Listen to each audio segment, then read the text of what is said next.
Fala galera, sejam muito bem-vindos a mais um episódio do Finalmente Residente, que é o teu podcast de... Tudo que você precisa saber para ser um excelente médico. Inventei agora. Residências, carreira, dicas, o que mais que você precisa. E hoje a gente vai sair um pouco do trilho, né, John? Opa! Se apresenta antes. Eu sou o John, sou professor de preventiva aqui na Medway, clínico de formação, e ao meu lado está... Eu sou Joana, sou pediatra de formação, sou professora de pediatria aqui da Medway. E hoje a gente quer conversar sobre um assunto que foge aqui. A gente já teve alguns episódios, John, que eu chamo assim...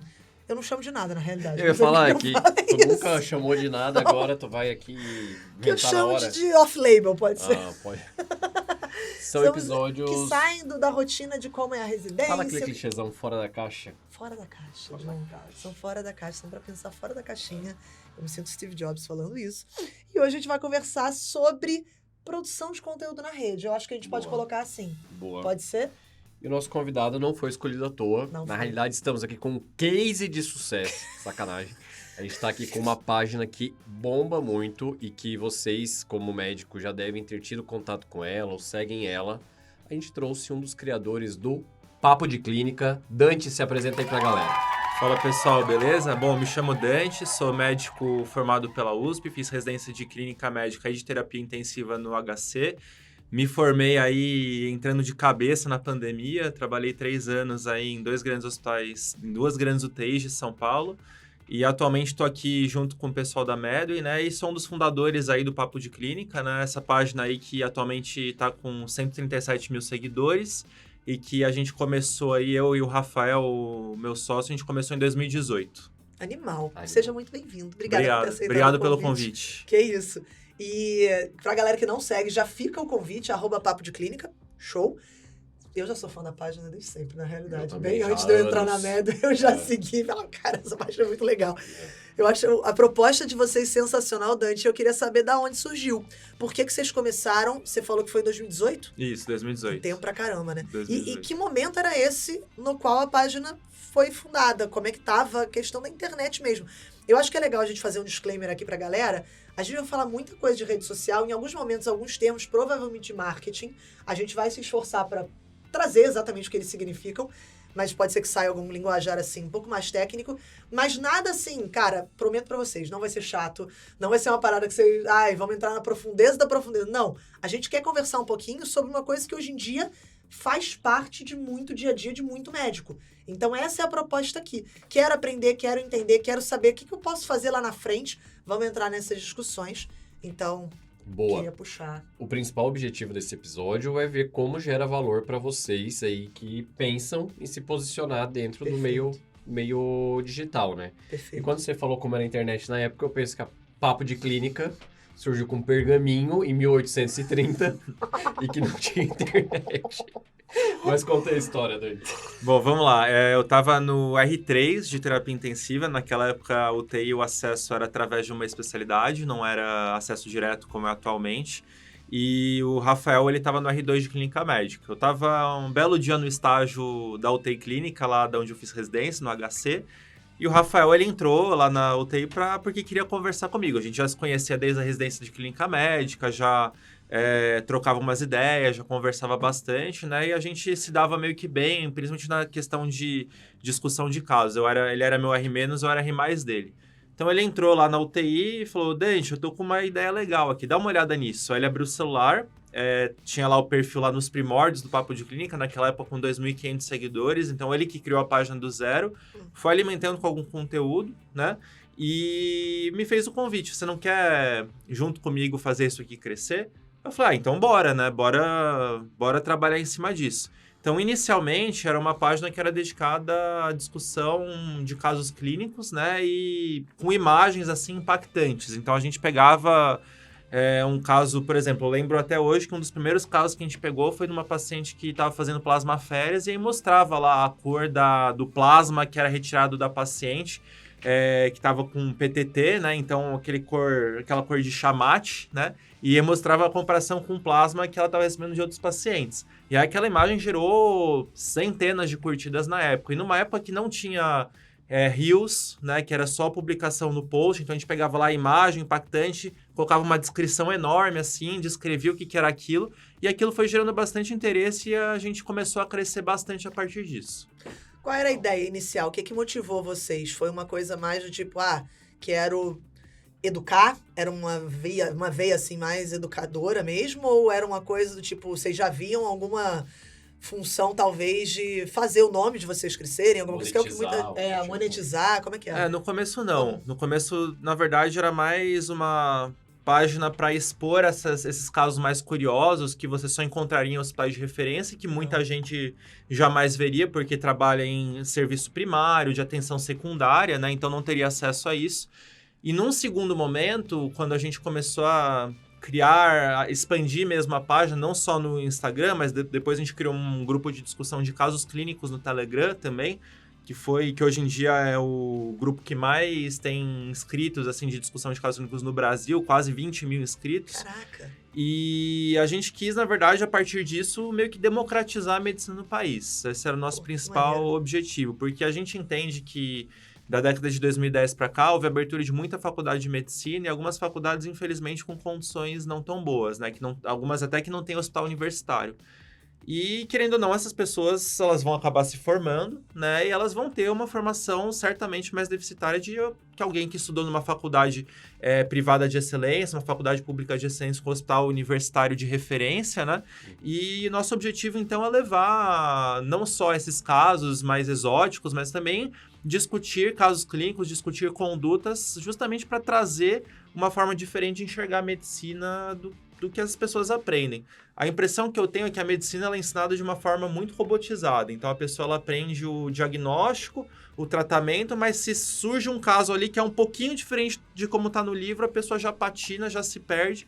E o nosso objetivo é dessas nuances e entregar isso para os nossos seguidores, entendeu? Legal, cara. E quanto tempo de página já tem? Foi fundado em qual ano? Foi fundado em 2018, agora é 2023, 5 anos. 5 anos. Ao longo de 5 anos, então, eu vejo que tem uma evolução de maturidade e tem duas coisas que me chamam a atenção, assim, de curiosidade. É mais difícil atingir os primeiros 10 mil ou atingir de 10 mil para 100 mil? Como que foi esse pulo?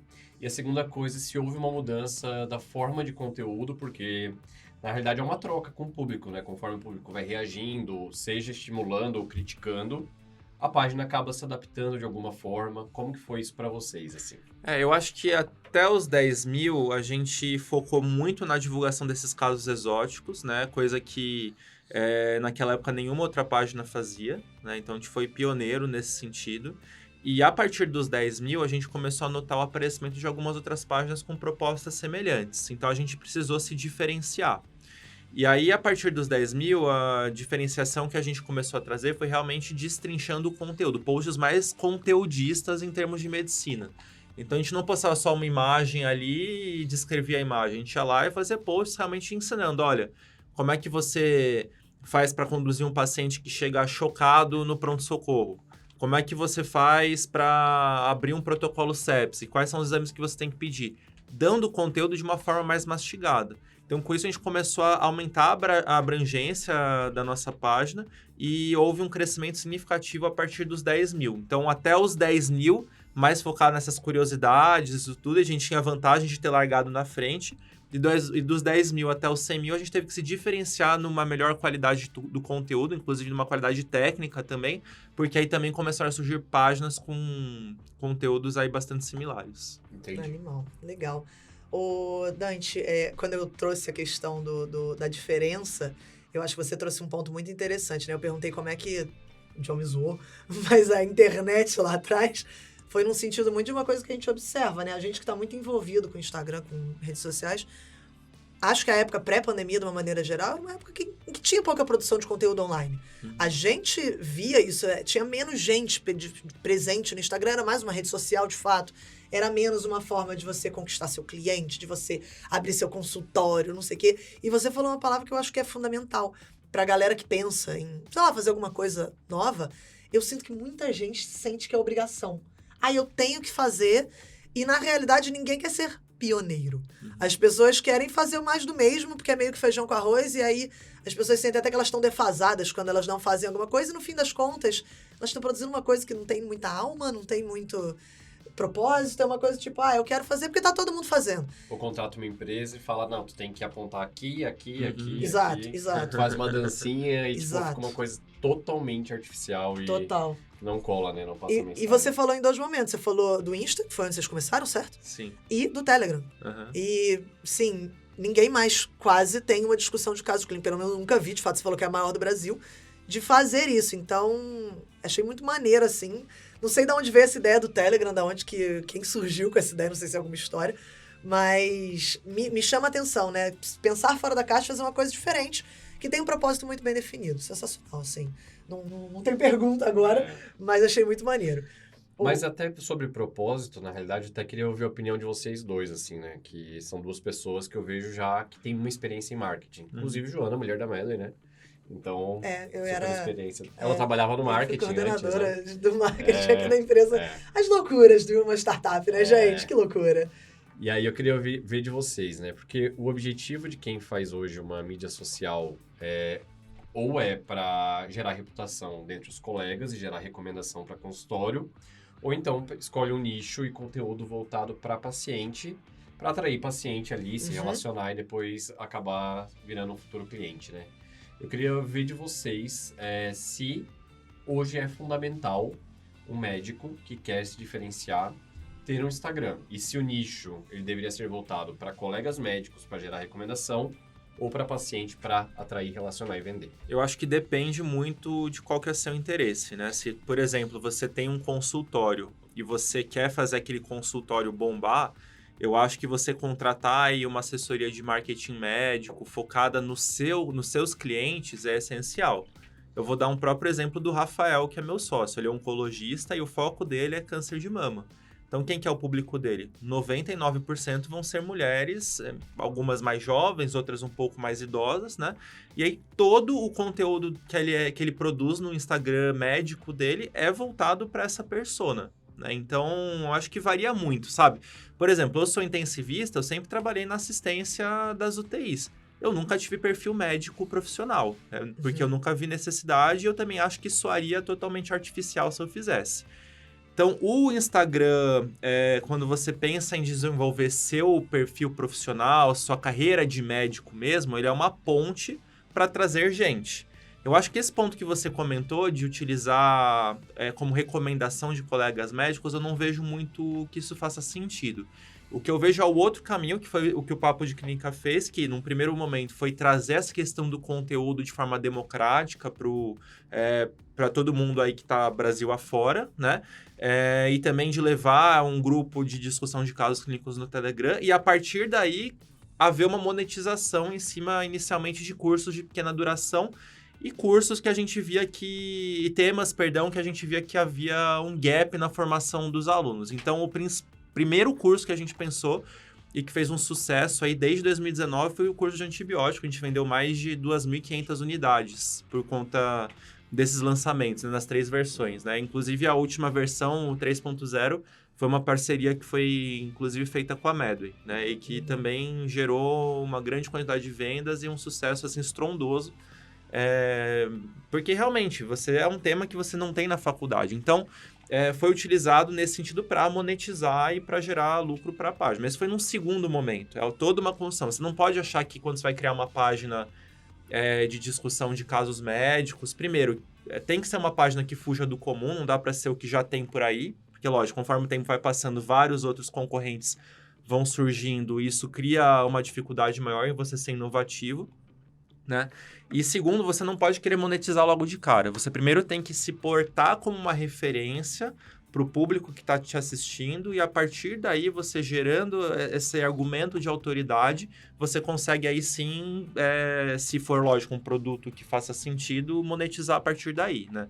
Mas eu acho que são 2 caminhos totalmente diferentes, sabe? Eu acho que você criar também um perfil profissional que não faça o menor sentido para aquilo que você está buscando, tem nada a ver. Vou dar um outro exemplo. Tem gente que trabalha em UTI que eu conheço que tem um perfil profissional.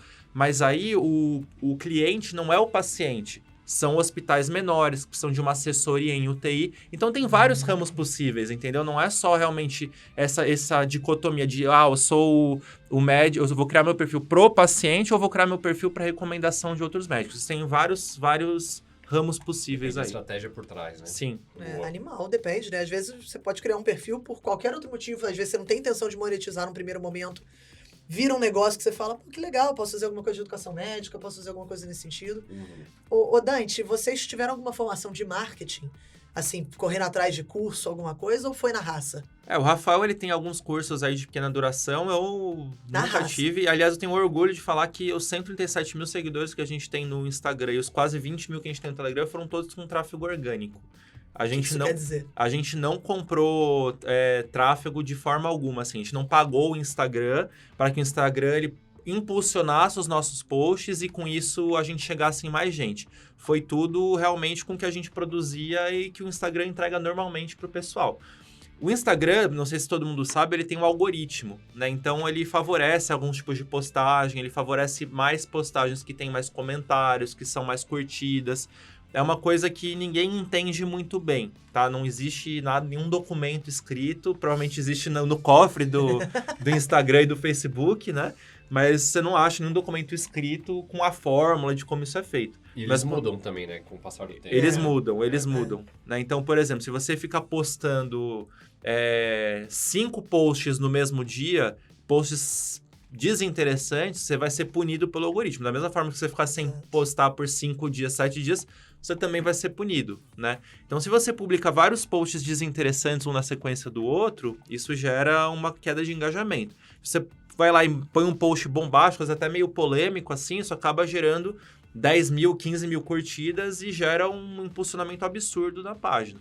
Se você paga, por mais que seja um post que é um post meia boca, o Instagram dá uma impulsionada naquele post e faz com que ele chegue a mais pessoas, né? Inclusive muito a não seguidores. Então a gente tem orgulho de falar isso, que a gente é a única página aí que a gente tem conhecimento dessa área médica, página de grande referência aí, com mais de 100 mil seguidores, que chegou no número de seguidores que a gente tem só realmente com o orgânico mesmo. Legal. Sensacional. Isso é real, né? Que você falou. Então, esse negócio de mudança de algoritmo, pra quem não tem a menor ideia, por exemplo, de uns tempos pra cá, Reels e vídeos têm sido muito entregues. Aí, de uns tempos pra cá, veio Threads, né? Uns tempos pra cá, não sei quando é que a galera tá ouvindo. Se estiver ouvindo isso daqui a 2 anos, nem sei nem se o Threads ainda vai estar existindo, mas brotou. E aí, foi mais entregue, teve todo um burburinho. Isso muda.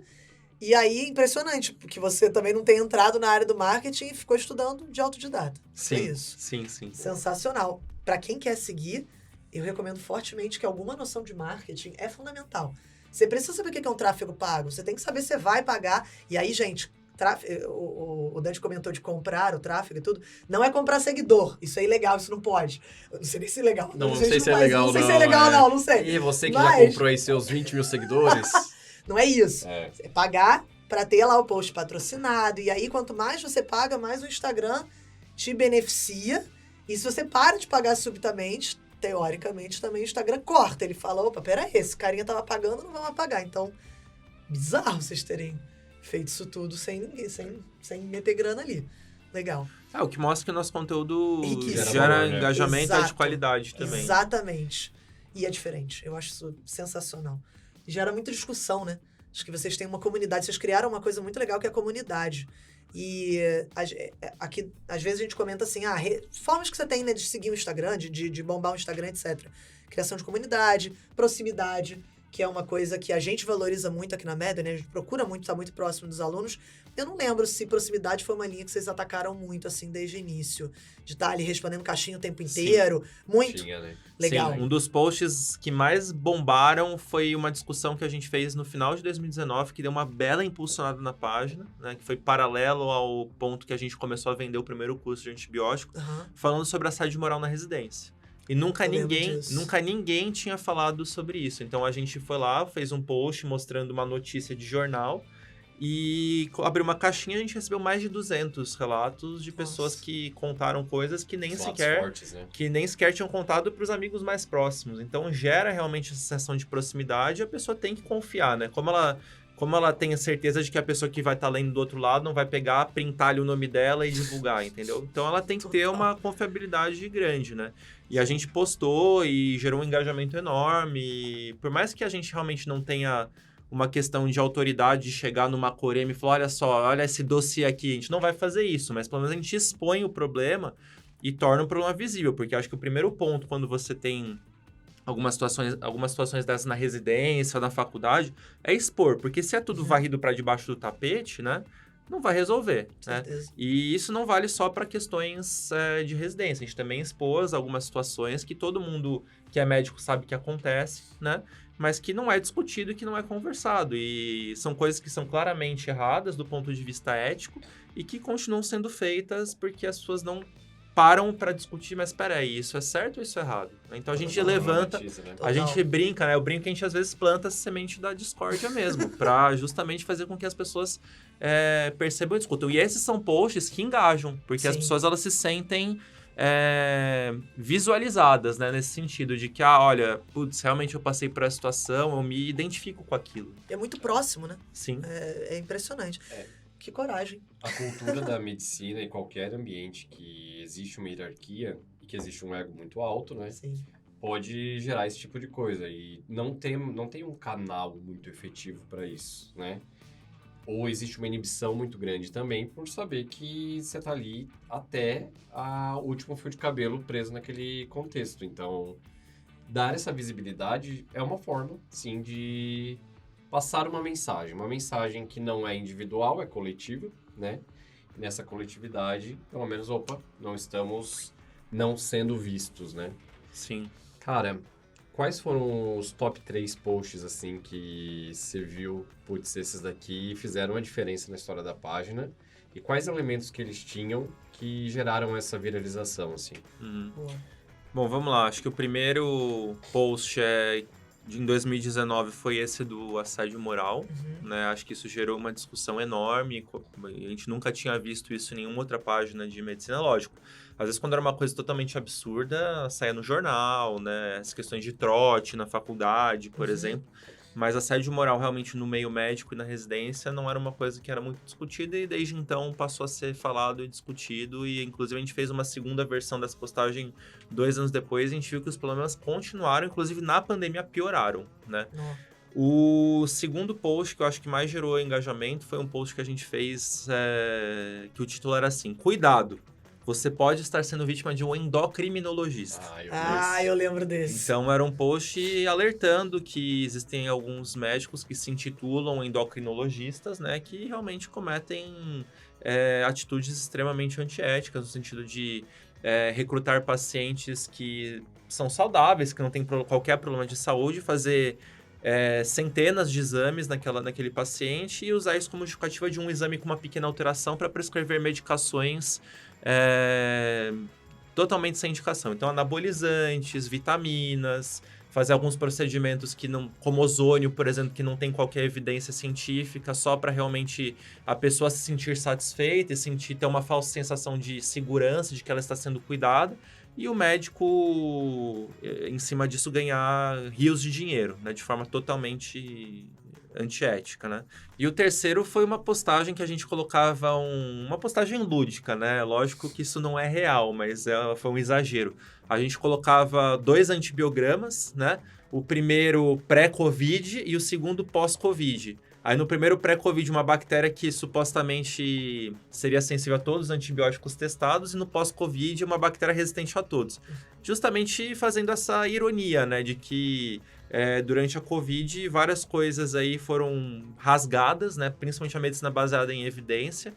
Uso indiscriminado de antibiótico, então tratando doença viral com um caminhão de vários antibióticos, né?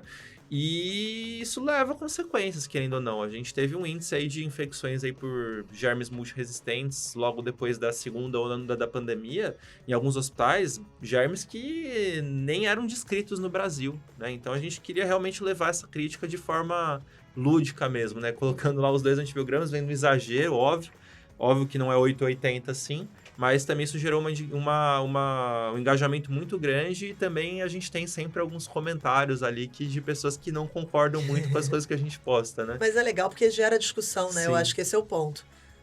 Sensacional. Ô Dante, voltando agora rapidinho um pouquinho para a questão um pouco do marketing, como é que vocês organizam a frequência de postagem? Vocês têm um cronograma ou não? É uma coisa mais quando vem a inspiração? Porque eu acho que isso é uma coisa interessante da galera saber também que quer entrar nesse mundo. Eu confio na inspiração ou eu tenho regra, eu tenho que seguir, eu tenho que olhar para o algoritmo? Como é que é isso? Tem que ter um cronograma, Tá. Não dá para fazer da cabeça, mas também tem que saber usar a questão da inspiração. Tá. Né? Então tem que ter os dois. Como é que a gente funciona atualmente? A gente tem eu e o Rafael, que somos editores-chefes e ficamos responsáveis aí pela revisão dos posts, tá? E eu fico atualmente responsável pela parte operacional da página, né? O Rafael fica mais com a parte aí administrativa e do marketing mesmo. Então, na minha função da parte operacional é realmente fazer um cronograma. A gente tem cronograma para as 2 semanas subsequentes. E aí a gente divide não só entre o Rafael e mim, mas também entre os 5 editores que estão com a gente atualmente. Legal. Então, a gente tem atualmente um médico generalista, um clínico, uma cardio, uma hemato e um endócrino. Legal. E aí esses médicos, eles tendem a fazer posts das áreas deles, mas algumas vezes também não fazem, né? A gente atualmente tem uma frequência de postagem fixa de 4 vezes por semana, e a gente utiliza um 5º, um 6º post na semana para eventual situação de inspiração, ou, por exemplo, surge uma notícia importante que a gente precisa que o nosso seguidor saiba, né? Então, mais recentemente, por exemplo, teve a discussão lá da ozonioterapia. Sim. Então, a gente postou lá a notícia, discutiu e abriu para discussão, sabe? Legal. Então, vai muito disso. Eu diria que é uns 75% aí cronograma e 25% improviso e inspiração. Legal. E dá para sacar quando um post vai viralizar? Como é que é esse Às chutômetro vezes aí? O chutômetro é bom, dá para ter uma noção razoável, tá? Mas tem alguns que a gente acaba achando que não vai dar em nada e que dá. Né? E tem alguns que a gente acha que vai bombar e não dá nada. E flopa. Flopa, John. É um bom termo, Então, teve um recentemente que eu postei que eu falei, isso aí vai dar 2.000, 3.000 visualizações, que era uma pancadaria na intermédia, né? E a gente discutindo, que são coisas que acontecem que não são faladas por aí, né? Sim. E o post teve mais de 120 mil visualizações. Nossa Senhora! Né? Então, porque realmente é uma coisa que gera discussão. Fura a bolha também. Pois é. E outro também, recentemente, uma simples discussão, né? Uma discussão de caso de um clínico com um cirurgião por telefone. Uma discussão de 1 minuto, o cirurgião inicialmente falando que não ia ir, que depois ia ir, só isso gerou quase 200 mil visualizações também. Era áudio? Era Reels, né? Os dois eram Reels, né? E esse post do endocrinologista também, eu achei que fosse ser um post que ia dar uma discussão, mas não imaginava que ia ter 16 mil curtidas, sabe? Nossa Senhora! Então, varia muito. Legal. Varia muito. Botando um drama nessa história, qual que foi a principal dificuldade que vocês viveram aí com o Papo de Clínica? Quando que vocês viram, epa, apertou, erramos a mão? A gente, no segundo semestre de 2019, houve uma dificuldade muito grande da gente conseguir fazer essa transição de uma página que não era monetizada para uma página que era monetizada. Porque o que a gente percebeu é que quando a gente faz posts simplesmente de marketing, né? Compre tal coisa, faça tal coisa, são posts que geram pouquíssimo engajamento e, como consequência, o algoritmo faz com que a página seja punida. Então, mesmo que você faça um post depois de boa qualidade, isso acaba, como você fez alguns de marketing nos dias anteriores ali, que geraram, sei lá, em vez de 1.050 curtidas, isso acaba gerando uma punição, né? Então, a gente teve uma dificuldade muito grande de entender como que a gente poderia atrair nosso público sem fazer propagandas, compre tal coisa, né? Então, essa foi a primeira dificuldade muito grande, a gente teve que se reinventar. Então, por exemplo, fazer esse post aí do antibiograma foi uma solução que a gente encontrou, uma coisa mais lúdica. E aí, no final a gente conseguia leads para o nosso curso, sabe? A gente também fez um post de um cachorro com vários tubos de ensaio. I have no idea what I'm doing, então não tenho a menor ideia do que eu estou fazendo. E aí, nos tubos de ensaio, meropenem, fluconazol. E aí o cachorro ia lá e jogava, então assim, de uma forma lógica, olha, você precisa fazer um curso de antibiótico, você tá que nem esse cachorro aqui que não tem a menor ideia do que tá fazendo, entendeu? Então são É raro, coisas... mas acontece. Pois é, a gente teve que sacar essas estratégias, porque às vezes não é tão óbvio, né? Eu vou lá, compre o curso. Próximo, né? Por que eu vou ver esse post, né? Tá. E a segunda dificuldade também foi quando a página começou a crescer bastante a partir do final de 2019, começo de 2020, foi da gente, como duas pessoas, né, ter tempo de realmente dedicar muito tempo àquilo. Então, a gente precisou realmente achar pessoas que estivessem dispostas a participar do projeto. E aí, a gente tem alguns editores que entraram naquela época com a gente, né, e estão com a gente até hoje. Então, um deles, o Rodrigo, por exemplo, é médico generalista.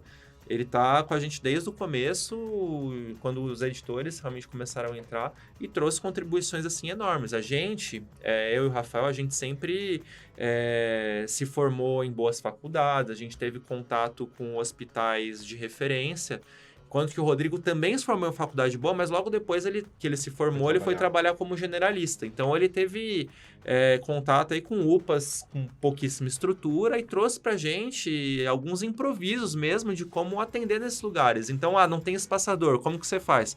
Corta aqui o tubo de soro na garrafa PET e dá um jeito. Então, isso trouxe um engajamento muito grande. Então, não só essas pessoas ajudaram a gente nas postagens, mas também com as bagagens que elas tinham, né, de experiências pessoais e profissionais, também ajudaram a fazer com que a página crescesse no sentido de trazer uma visão diferente daquilo que a gente tinha e que às vezes você, como uma dupla ou como um trio, não consegue enxergar. Então, trazer essas pessoas... Lógico, né? Também há um benefício para as pessoas quando elas se expõem no perfil pessoal profissional delas, querendo não há um benefício secundário em relação a isso. Mas a minha recomendação é que você sempre tente juntar algumas pessoas que possam agregar a página. Animal. Ô, Dante, e aí vocês...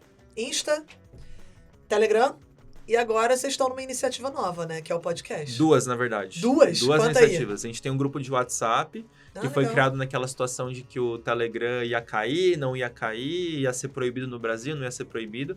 Então, a gente criou, e aí o que a gente percebeu com o grupo do WhatsApp é que, lógico, a principal limitação do WhatsApp é que os grupos, eles têm um limite de 1.024 pessoas, né? Então, a gente não conseguiu migrar toda a nossa base do Telegram para lá, mas... Por curiosidade, as pessoas que vieram do Telegram para o WhatsApp são as pessoas que são mais engajadas. Então, a gente manteve os dois grupos. O grupo no Telegram, que é um grupo de discussões mais abrangentes, que atingem mais pessoas, e um grupo do WhatsApp com menos pessoas, mas com pessoas mais engajadas e que trazem uma profundeza maior à discussão. Então, a gente está com esse projeto agora também, testando as duas plataformas. E agora, 1º de agosto, a gente teve o lançamento do nosso podcast, que era um projeto que a gente... queria adotar há muito tempo e graças à parceria que a gente tem tido cada vez mais próxima aí com a Medway, foi possível a gente implementar. Qual que é a ideia do podcast, assim? Então, a gente pensou muito nisso, né? A gente rodou uma pesquisa na nossa base com os nossos seguidores e aí a principal demanda que eles tinham inicialmente era um podcast de conteúdo médico.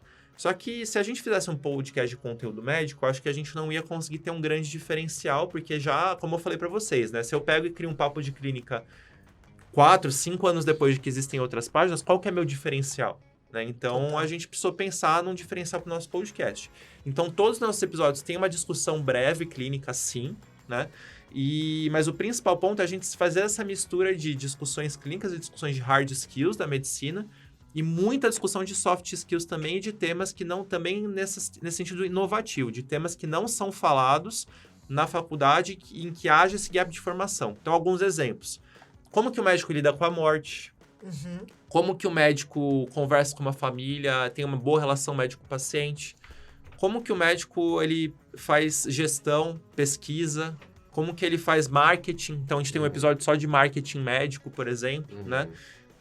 Terminei a residência, o que eu vou fazer? Então, coisas que não são faladas na faculdade e, quando muito, são pinceladas na residência. Cuidados paliativos, por exemplo, é um tema que deveria estar sendo falado de forma abrangente nas faculdades e são pouquíssimas as faculdades que têm programa. Eu mesmo, na USP, na graduação, não falaram nada de cuidados paliativos, né? Numa população que está envelhecendo, numa população que está tendo cada vez mais doenças crônicas, então como que você não vai falar disso? E aí fui falar um pouquinho sobre isso, foi ter um pouco sobre isso na residência só. Então, se na USP e no HC, que são lugares de referência, não houve essa discussão, quem dirá em outras faculdades por aí, né? Então, nosso objetivo com esse podcast é também levar essas discussões desses temas que são pouco falados por aí. Então, essa mistura de soft skills e de hard skills e de trazer algumas coisas novas aí que os outros podcasts médicos não falam. Animal. Cara, eu só consigo parar a pensar de novo no pioneiro. Essa é a ideia, assim, pra quem tá ouvindo e gosta do assunto, quer se interessar. Ô, gente, olha, isso que você falou é fundamental. Você vai se enfiar num lugar que já tem um monte de gente falando a mesma coisa, por que vão te ouvir? Não vão. Então, a galera que quer fazer um marketing médico, que acha que isso é importante, cara, ousem. Por que você tá... Assim, não tô criticando, tá? Não, pode ser o caminho sim, Instagram pode dar certo, tem muita coisa que ainda tem pra explorar por ali, mas redes novas, outras possibilidades. Ai, saiu tal coisa, estourou, sei lá, eu lembro quando saiu, essa não deu certo, vai ser um exemplo ruim. Você lembra aquela rede social de áudio? Que era uma sala de áudio, aí todo mundo entrava, batia um papo de eu nem lembro. Nossa, Flopou não. tanto, aí porque eu tava bem na época, na Não. frente do marketing nessa época. Era um... Enfim, vira e mexe, aparece o Threads, apareceu agora, o Twitter tá tendo um respiro agora X. pior, que virou X, tá meio confuso, mas já há uns 2 anos atrás o Twitter deu uma revigorada grande, e eu conheço muito médico que, cara, usa o Twitter como fonte de angariar paciente, tá com o consultório bombado, tá lá feliz da vida. Então, olha a relevância de você estar um pouco por dentro e ter uma visão estratégica, que eu acho que é isso que você tá trazendo aqui, podcast, tudo. Já que a gente falou de outras redes sociais, então assim, o Papo de Clínica, ele atualmente ele tá no Instagram, né? Ele tá no WhatsApp, no Telegram e no YouTube, né? O nosso podcast também, os vídeos, né? Eles são divulgados no YouTube também. É só procurar lá o @Papo de Clínica. Show. E você consegue achar nessas 4 redes sociais. Já houve uma discussão interna nossa, por que a gente não vai pro Twitter e por que a gente não vai pro TikTok, por exemplo. Acho que vai muito do público que você procura. Então, o Twitter, por exemplo, é um lugar que, se você é um médico notório, respeitado, alguns exemplos aqui. Natália Pasternak, por exemplo, né? Dr. Lotufo, médicos que realmente já deram entrevista, que são médicos conhecidos. Você ir lá e se portar no Twitter e colocar frases curtas de autoridade, dando pequenas explicações sobre temas médicos polêmicos ou discutíveis, faz todo sentido. Sim. Outro exemplo também, né? O José Alencar, aquele médico que adora discutir estudos científicos, tem aqueles fios, eles são muito interessantes mesmo, né? Por outro lado, também a TikTok. É um absurdo o TikTok fazer dancinha pro meu paciente? Depende. Se ele for um geriatra, é um absurdo, não faz o menor sentido. Imagina um idoso de 70, 80 anos vendo você fazer dancinha. Não tem a menor lógica. Provavelmente. Primeiro que não vai estar lá, segundo, se ele vira, ele vai achar uma coisa totalmente desrespeitosa e sem Exato. sentido. Total. Agora, se você é um ebiatra que lida com adolescente, numa rede social que é a rede social mais consumida em muitos países e que para esse público adolescente querendo ou não, a rede social mais utilizada, Perfeito. por que não? Entendeu? Perfeito. Então vai Depende muito... da dimensão, né? vai muito da sua propriedade em falar as coisas que você está falando, da sua notoriedade, da sua especialidade e também de como você lida melhor com uma rede ou outra. Se você é péssimo em gravar vídeo, não vai pegar Não e fazer faça. uma dancinha no TikTok, não vai Exato. ficar horrível, entendeu? Vai pensar em alguma outra coisa. Então tem que ter também esse autoconhecimento de saber fazer o que é melhor. Eu jamais me veria fazer uma dancinha no TikTok, né? Não é da minha praça, entendeu? Jamais. Tem outro exemplo também, aquele... Agora eu não vou lembrar o nome dele, mas é um médico que faz... que ele leva de uma forma, assim, jocosa sobre temas, por exemplo, de DST. @Dr. Ricardo Cores. Isso, ele mesmo. Então, faz a brincadeira lá da rosquinha, entendeu? E aí ele tem mais de 300 mil seguidores. Mas assim, você imagina, eu não conseguiria fazer um negócio desse. Acho que ninguém do nosso público também gostaria. Mas para aquele público dele que segue ele, e às vezes também consegue uma grande gama de seguidores leigos aí, né? Não necessariamente da área médica, não faz sentido. Nosso público, majoritariamente, são alunos da graduação no Instagram. E aí, conforme vai afunilando da discussão dos casos que estão no Telegram, a gente já tem mais residentes da cadeira básica e médicos recém-formados. E no WhatsApp já mais especialistas. Então, conforme a gente vai aprofundando mais as discussões, a gente consegue atrair diferentes nichos. Então, isso é interessante também. Você saber se ter uma variabilidade do seu conteúdo para pegar diferentes frentes. Isso é um desafio. É um desafio. E isso vale também, por exemplo, eu sou um web-art que tem o TikTok. Eu vou ter o adolescente que ele é mais expansivo, que ele vai gostar de fazer dancinha, e eu vou ter o adolescente que é mais na dele, entendeu? Então, você tem que saber lidar dentro do seu próprio nicho com os diferentes subpúblicos que você tem também. Você falou muita coisa e me surgiu uma pergunta que é a seguinte: o que não fazer? No código de... não é nem de ética, mas no código de conduta do Papo de Clínica, o que não deve ser feito? A gente tem um balizamento muito grande a favor da medicina baseada em evidência. Legal. Então, vocês nunca vão ver postagens nossas lá nos nossos perfis favorecendo, por exemplo, ozonioterapia, prescrição de anabolizante para pessoas saudáveis, prescrição de ivermectina, cloroquina, azitromicina, anita para Covid. Isso, posts contra a vacina, vocês não vão ver isso. E a gente tem uma crítica muito dura contra qualquer pessoa, independentemente de posição política, de qualquer lógica, qualquer viés nesse sentido, né? A gente tem uma crítica muito pesada contra qualquer pessoa que faça uma medicina baseada no charlatanismo, né? Uma medicina que não seja baseada em evidências, que sirva de ferramenta para enganar os outros, para enganar pacientes que não têm o entendimento daquilo. Então, qualquer coisa nesse sentido, a gente é radicalmente contra e a nossa linha editorial é essa.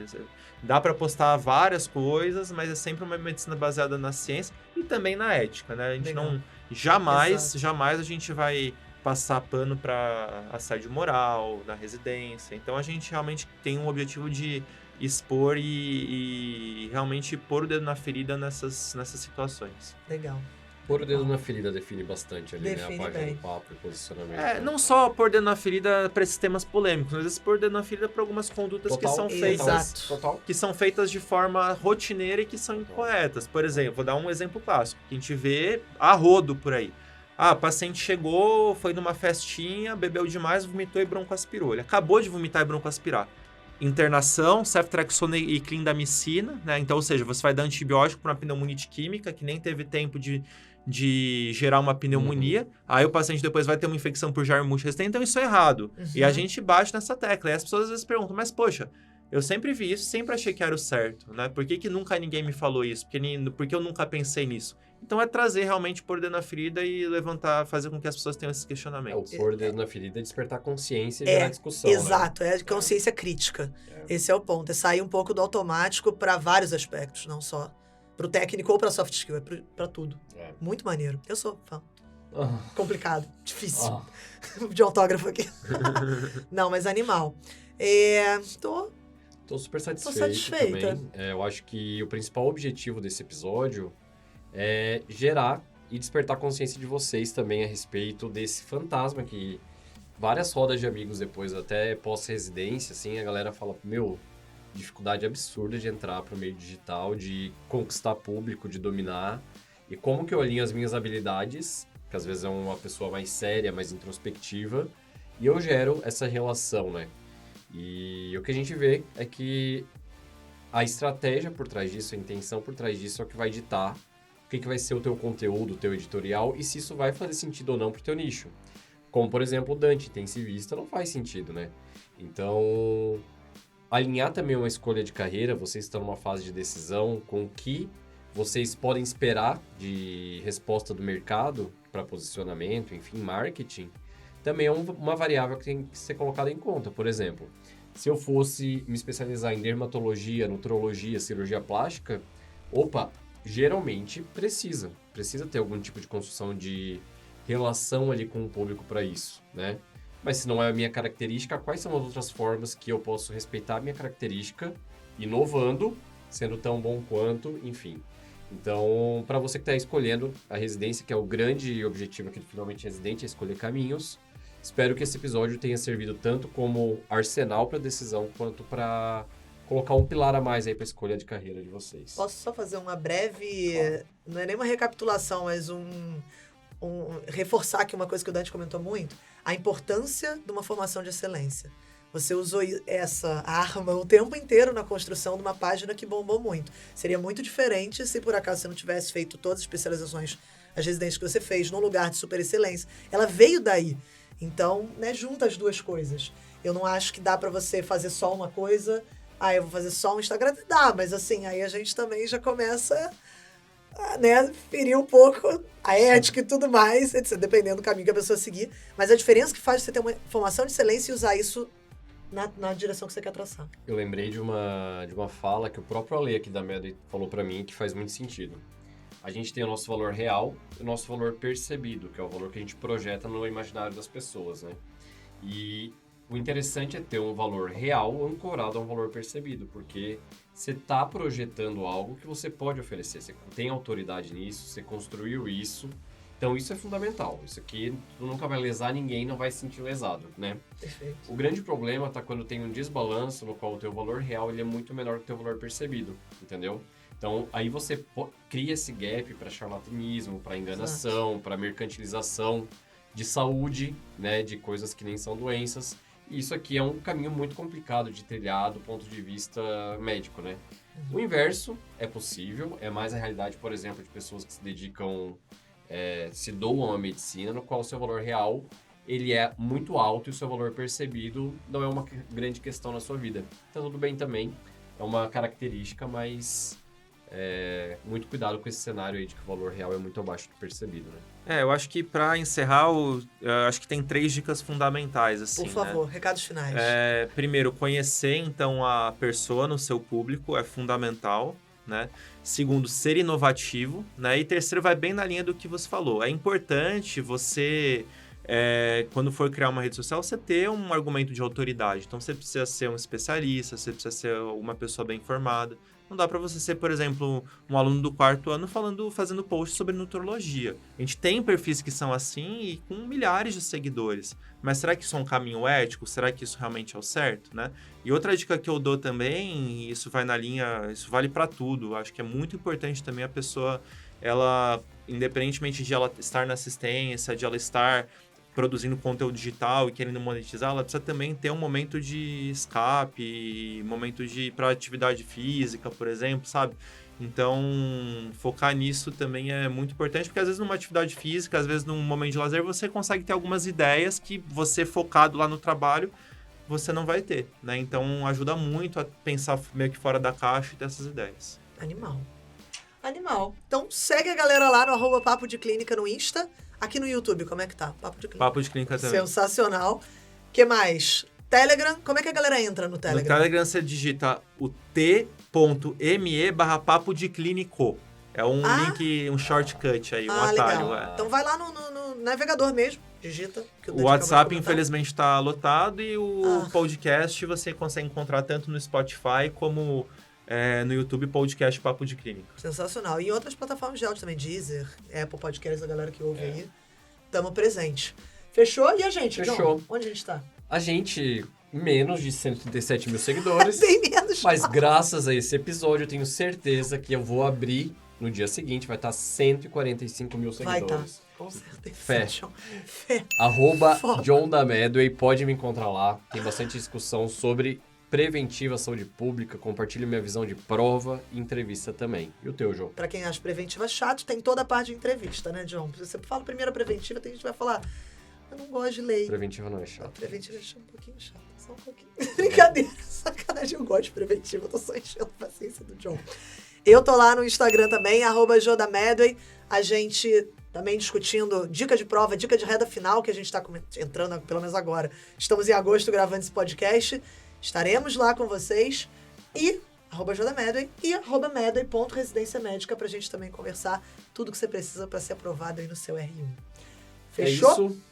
Ó, Fechou? beijo enorme. Valeu. Prazerzão, Dante. galera. Dante, muito obrigada, meu valeu. querido. Tá a fim de ouvir alguma coisa específica? Manda aqui no recadinho do YouTube, Habla. manda no nosso Instagram e a gente se vê no próximo episódio. Valeu. Beijo grande! Valeu, galera.